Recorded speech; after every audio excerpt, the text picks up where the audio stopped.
Damit hat keiner gerechnet, aber das Ganze ist jetzt doch ein bisschen viel.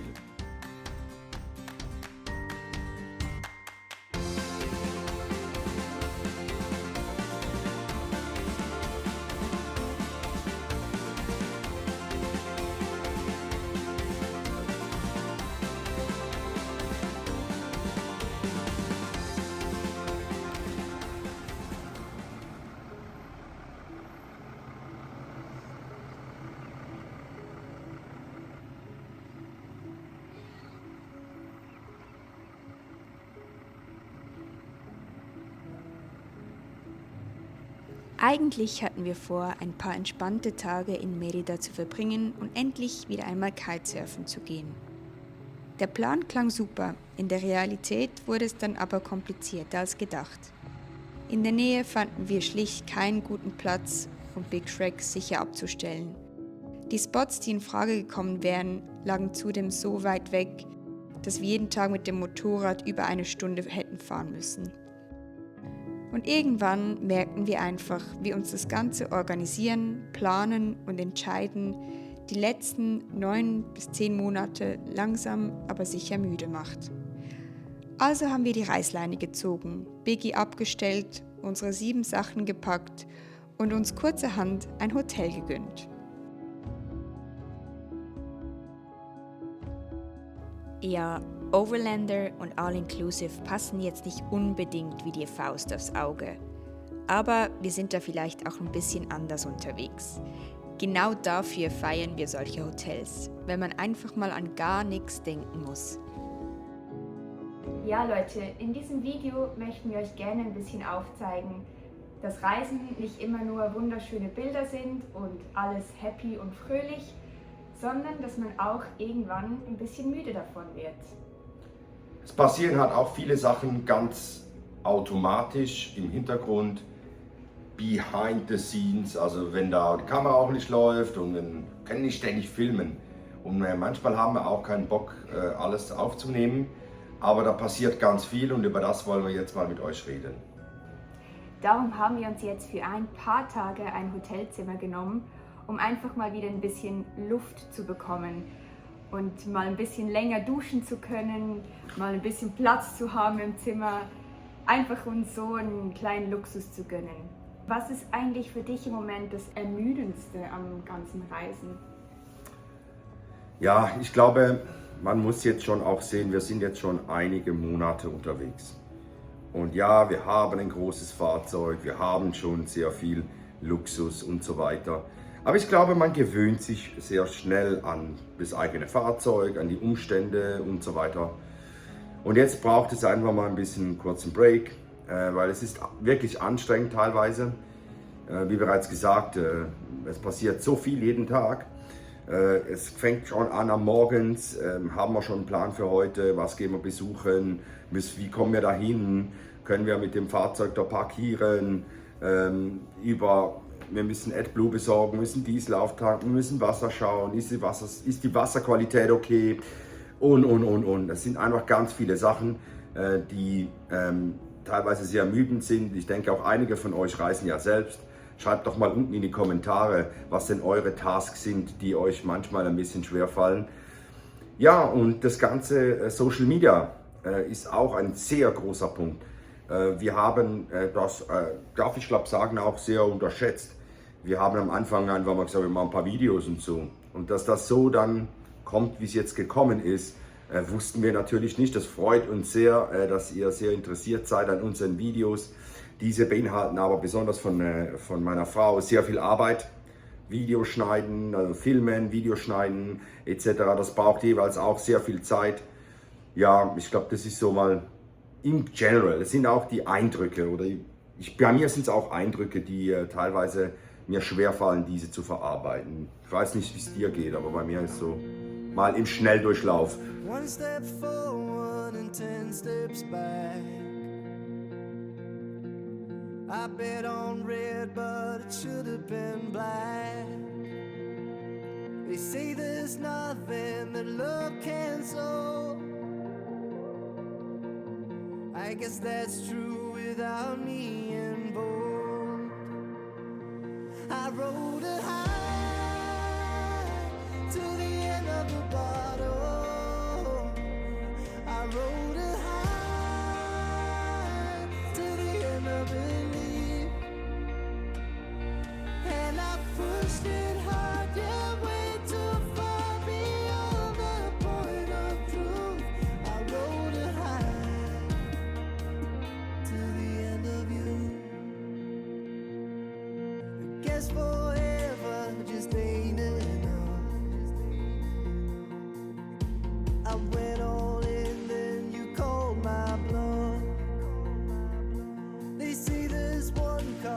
shouldn't play. I hit it hard each and every way. I rode a high to the end of the bottle. I rode a high to the end of the leaf. And I pushed it hard, yeah, way too far beyond the point of truth. I rode a high to the end of you. Dazu kommt, dass wir beide manchmal so ein bisschen einen verschiedenen Fokus darauf haben, was wir anschauen möchten. Ich bin eher die halt ganz viele Stecknadeln auf Google Maps angepinnt hat, und für mich ist es oftmals schwierig, wenn wir Dinge auslassen müssen, was ich halt auch begreifen musste, dass wir halt mit unserem Fahrzeug nicht überall hinkommen. Gerade jetzt in Mexiko fällt es mir ziemlich schwer, dass wir Orte auslassen, die halt einfach nicht möglich sind oder wo es einfach zu viel ist, und da ist schon wichtig, dass man da in der Kommunikation bleibt zusammen, weil Thiago ist schon eher der mal sagt, ja komm, es spielt jetzt keine Rolle, ob ich jetzt diese Pyramide sehe oder nicht, ich skippe die jetzt lieber, weil es gibt mir nicht so viel. Und bei mir ist dann schon dieses, auf Englisch sagt man Fear of Missing Out, dieses FOMO, das ich habe, und das stört mich auch ein bisschen, dass ich das habe, weil ich mir denke, das wäre jetzt richtig cool für Content, das zu filmen.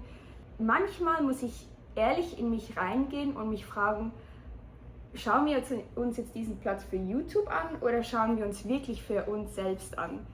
Und da musste ich jetzt auch ein bisschen runterfahren, und darum tut diese Pause, die wir uns nehmen, auch bestimmt gut.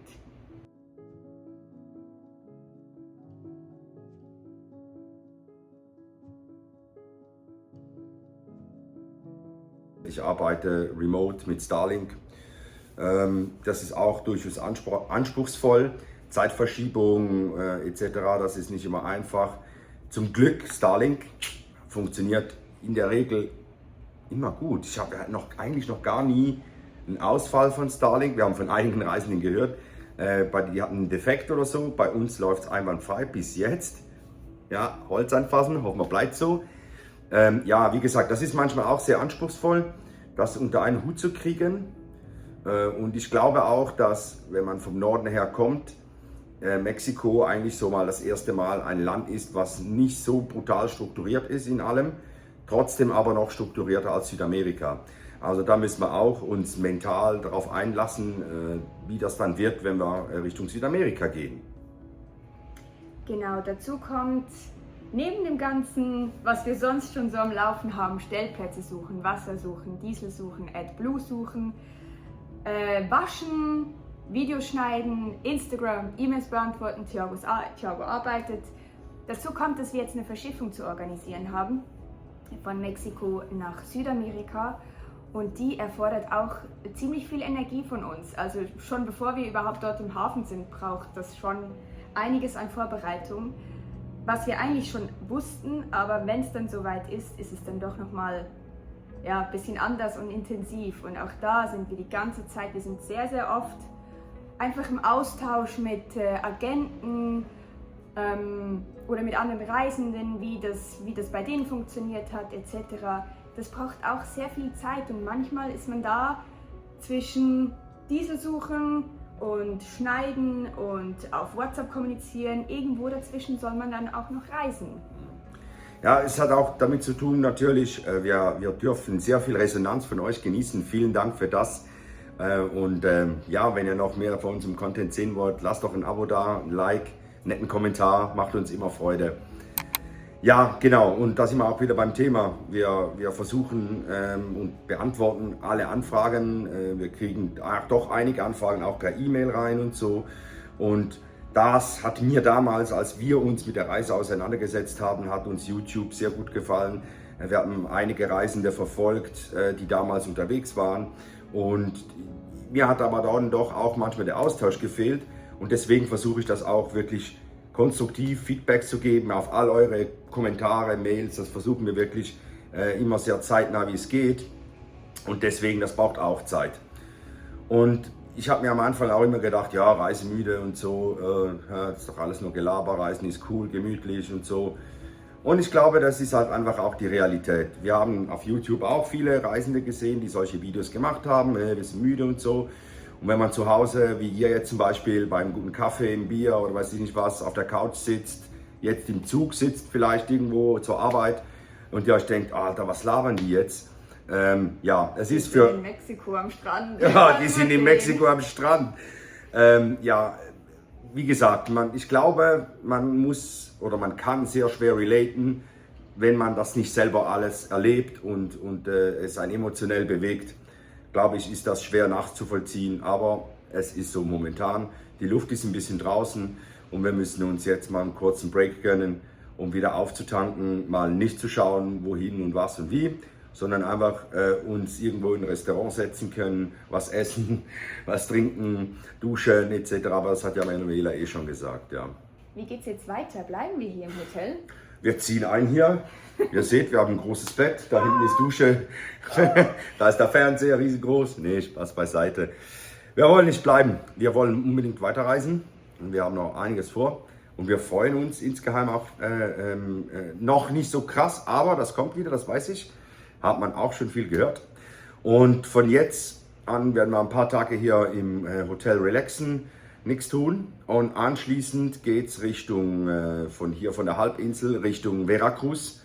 Es folgt ein ganz großer Step unserer Reise, nämlich die Verschiffung von unserem Big Shrek nach Kolumbien, Cartagena. Cartagena oder Cartagena? Nee.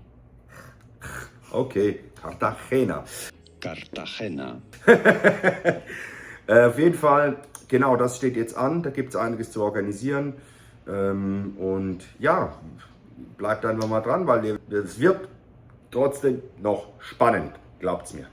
Ja, Leute, das war heute nichts mit Big Shrek im Hintergrund, sondern einfach wir zwei auf dem Bett. Auf dem Bett. Okay, Spaß beiseite. Nee, das ist nicht sowas. Das ist nicht sowas. Wir Nee. machen da nichts mit OF und so. Nein, da schauen Kinder zu. Ah, Entschuldigung. Oh, Ups.